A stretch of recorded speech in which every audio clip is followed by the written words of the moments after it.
Welcome back to Breakfast with Bob. We're at Challenge Penticton and we're at the hooded Merganser.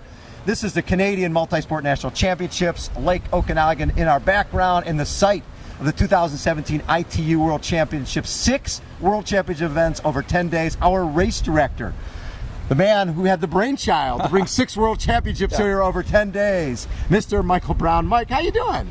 Good. It's funny you call it a brainchild. It might have been a brain fart, maybe, when you think about it, right? I'm doing good. We got through the first event today, and duathlon was today, Canadian Championship, so it was really quite cool to see everybody out there. You were out there with me. And I loved it. I mean, it was great course. Yeah, great course. The challenging run, but a really fast bike. Yes. Tested perfectly. We got some really good feedback from the athletes, so I think we're really onto something. So it should be a really good race next year. What's nice about doing 4 events over 5 days, when next year you're doing 6 over 10 days, a little bit of a dress rehearsal, because you never know how the parking situation is, right, the flow, the race day, the transition. This is sort of nice. Yeah, and I mean, you got to take those things into consideration. It's not just actually the effect you have on the athlete, it's what effect you have on the community. Totally. You know, especially this year we're doing some races on weekdays. Yes. And next year we will be too, but I mean, you're stopping people from going to work, you're stopping people from getting to appointments, so you're trying to lessen that as much as you can, but also give them the information ahead of time to make sure that it isn't as bad. I mean, there is always going to be people that are put out, but I mean, we're trying to lessen it as much as possible. So we got some feedback today, some things to work on, but I mean, you know, for the most part, it was a great day. So when you came on board and Challenge Penticton, we had Ironman was here forever and ever and ever, and a phenomenal event, and then moved to Whistler, and then all of a sudden, you know, numbers dropped. Yeah. And obviously, this is a destination community. This is a heads and beds, make money on people staying in hotels. How did you turn it around? What, you know, because you were there at the epicenter when everything changed. You know, I think Ironman isn't a bad word here. Not at all. You know, and I think some people sometimes think it is. Nope. And I mean, I did my first Ironman in Penticton. I've raced here as Challenge before I was the race director of the event. And how we turned it around is I think we really tried to engage the community. We tried to make them feel like this is their event. It's not necessarily my event. I mean, you know, I might be the owner-operator of the event, but I'm just a custodian of the event. Right. Like someday somebody else will be running this event. Maybe it'll be my kids, maybe it'll be somebody else, but somebody else is going to be here trying to put on the event for the community. And so when we did all our research, we figured out that athletes like to come to little boutique, smaller communities, and where they're the focal point. This weekend, they're the stars. They're the stars. Yeah. There's not much else going on Penticton. No. This is it. So the whole community's engaged, the athletes are engaged, and there's only one thing going on, and that's the triathlons this weekend. What I love is I've gotten a couple of texts and emails. Hey, I'll be up there next year for World Championships, from people down in San Diego who are qualifying it. You know, working with ITU, and because usually ITU has their duathlon world championship in one city, and they have their Olympic distance and their long distance. Everything is different places. When you work with ITU to say, hey, let's do 6 in one place, was that sort of something collaborative? Well, you know, there's a lot of really smart people over at the ITU. Yes. Antonio, Chris Gemmel, Eric, Garrigay, they're all great people. And I've had nothing but great experiences working with them. And it was, can we attain this? Can we make this actually happen? Right. And how are we going to get all these athletes doing more than just the duathlon world championships one year? So let's put them all together. They gave us an opportunity to win the bid, and we won the bid, luckily. 2017 is also a 150-year anniversary of Canada as a country. Oh, I had no idea. Yeah, so, you know, there's big celebrations all around that. Yep.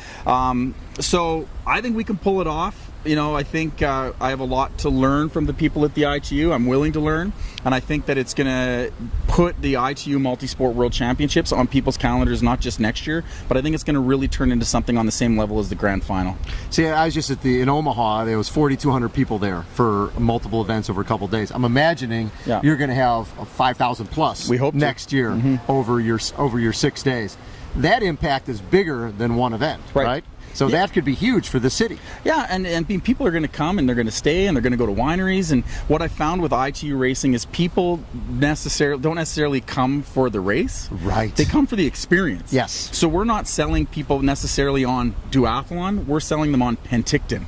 So you're going to do the duathlon as an aspect of your vacation. Sure. Bring your family, go see wineries, experience this amazing lake behind us. There's so much to do around here that we want the events to mirror how great Penticton is. Yeah. so that when these people come do the long course, that it's one of the best races they've done, but they're also going to stay in the community and celebrate other people on their team, their home country's team, along with them.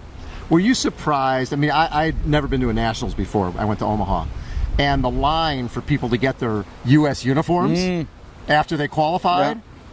I was amazed at just how impactful that is, and I saw it this morning. Yeah. People realizing they were qualifying. It's sort of like as an age group athlete qualifying for the Olympics. Yeah, absolutely. There's, as an athlete, I don't know if there's anything you can be more proud about than representing your country. Yeah. There's something special about actually putting a maple leaf or the Stars and Stripes, in your case, whatever it is, putting that on your body. You're not anymore just representing yourself. You have this patriotic pride of where you're from, and it doesn't matter what country you're from. You're proud to be from that country. Right. So you're a rugby guy. I am. And putting on rugby tournaments. Yes, I do. Yeah. And putting on rugby tournaments means they're parties. Yeah. Because rugby guys go to beat the crap out of each other and then drink and talk about beating the crap out of each other. Yeah, we're known to drink a little bit. Yes, you are. Right. So bringing that mentality to multisport, was that something that was fairly seamless? Well, you know what? I think they're two sort of different sports, obviously. Yeah, and different clientele. Absolutely. But I think what everyone enjoys is celebrating what happens. So in rugby, when you have a big team win, you celebrate. If you lose as a team. Right. I think that what we're trying to create is, it's not necessarily if you had a great day, it's if your teammates had a great day, but I mean, we need to celebrate these things. There's so much great wine around here. How could we not include that as part of our festival? Yeah. Right? So we do a crazy after party here this Sunday night. I've heard. That's why we're staying till Monday. Yeah, exactly. So I mean, I think it's a really important part where there's some balance in your life, where it can't all be about, well, great, I qualified, I'm going home to sleep. Like, you need to celebrate that. You need to let loose a little bit and bring your family and let them let loose, because God knows you've been a pain in their rear for the last 5 months, right? You need to pay back, a little you need payback. to let them have that night too, right?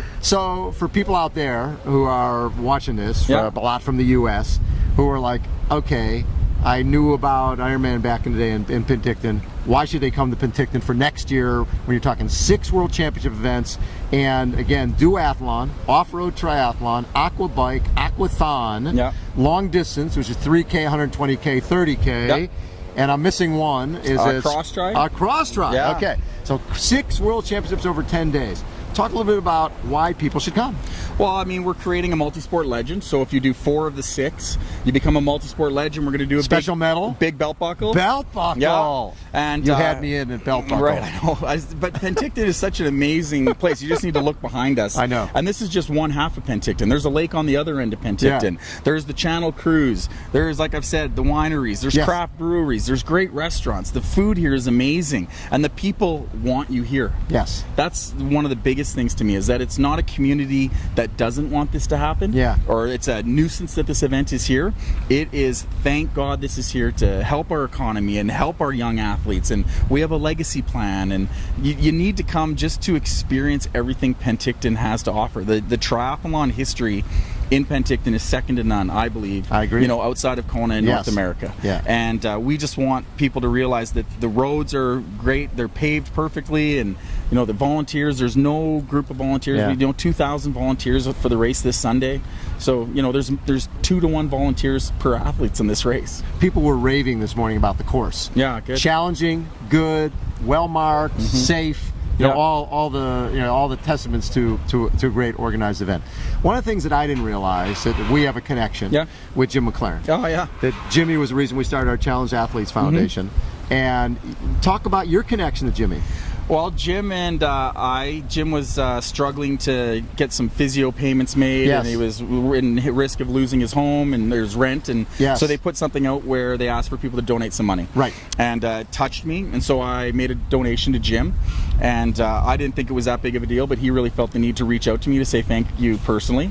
So he said thank you, and he asked me if I'd put the logo on my kit, and he said, what race are you doing? And it was my first Ironman here in Penticton. And he said, well, that was my first Ironman in Penticton. And so he said, would you mind sort of letting me share part of your training? And I'd talk to him after I came out here and trained and did Richters, and he talked about how to grind up Richters, and he's a bigger guy and I'm a bigger guy. Yes. And so he followed me along the course on my times and sent me a quick email. after the race saying, "Congratulations, Mike." And then he sent me an email, or a voicemail that night. I didn't get it. I was asleep, obviously. And he just said, "I was really proud of you. You know, you did great. I think I won 11:52 in my first Ironman." And unfortunately, that night, Jim passed away. Wow. Yeah. So after he left, obviously, he left a message for you. One of the last things he did was leave a message for somebody else. Yeah. What a surprise that is with Jim McLaren. So I just think sometimes, what would Jimmy Mack do? You know, the shirts? Yes. I sometimes, especially weeks like this, you can be short with people and you're tired. Yes. And it's really easy for you to forget, you sweat the small stuff a little bit. Yeah. And I even did it this morning. And I said to myself actually earlier, like, what would Jimmy do, right? Yes. And you just got to realize that this is just a race, and it's part of people's lifestyles. But there's people out there like Jim that have it way worse than us, and have been dealt way worse a hand. And I think it's important to realize that we all got it pretty good where we live, and a big portion of next year's event is the Para-Tribe event, right? Love that. Yeah. So one of the things that always intrigues me, you're a race director, you got cones, you got race people out there in the course, volunteers, everything else. Got a lot of logistics and a lot of minutia to worry about. Yeah. But at the same time, there is something special about being at that finish line. Yeah. Because these events continue to change people's lives. Because when people, get in the water or doing the run, a lot of times they don't know if they can do this. Right. And because you've gone through it yourself, being there at the finish line, does that ever get old? Today, a lady told me first race ever was today in the duathlon. First time she put a number on. First time she's ever put a number on in the duathlon here, and she qualified for Worlds. And she's crying, can't wait to put on the Team Canada uniform. She's super stoked. So I mean, that is my guilty pleasure. Yes. And that's what I take from this. Yes. Is I don't know if I'm the one that changed their life, but when people say to you, you provided a medium for me to change my life, and I lost weight, and I'm healthy, and I quit smoking, and my wife and I are happier, and we're riding our bikes together, like, that literally makes it for me. Absolutely. It overcomes all the rest of it. All the 3:30 in the mornings, all the 2 in the mornings, 100%. All the rest of it. Yeah, it's great. I mean, and when you see all those cones and everything, it's not me, it's my team. And I'm nothing without the people that are behind me. Yes. And quite frankly, those people make me look very, very good because they're very, very talented. And I don't have to do a lot of the thinking. They do a lot of it for me, and I'm grateful to have those people on my team. Mike, always a pleasure. Yeah, you too. I love what you've done here. I remember talking to you, I think it was in Bahrain, I don't know how many years ago. Yeah. Next thing I know, you're doing this. Yeah. 4 events over 5 days. Right. 6 events over 10 days. Yeah. Next year, the world comes to Penticton. Yeah, we're going to get through it, and it's going to be amazing. It's I get goosebumps just thinking about it, man. Like, next year is going to be something that I don't believe the triathlon world has seen in North America before. Well, and nobody throws a party like a rugby guy. That's right. And nobody throws a party like Mike Brown. Yeah. Mike, as always, thanks so much for taking the time. I appreciate the time. I appreciate you being here.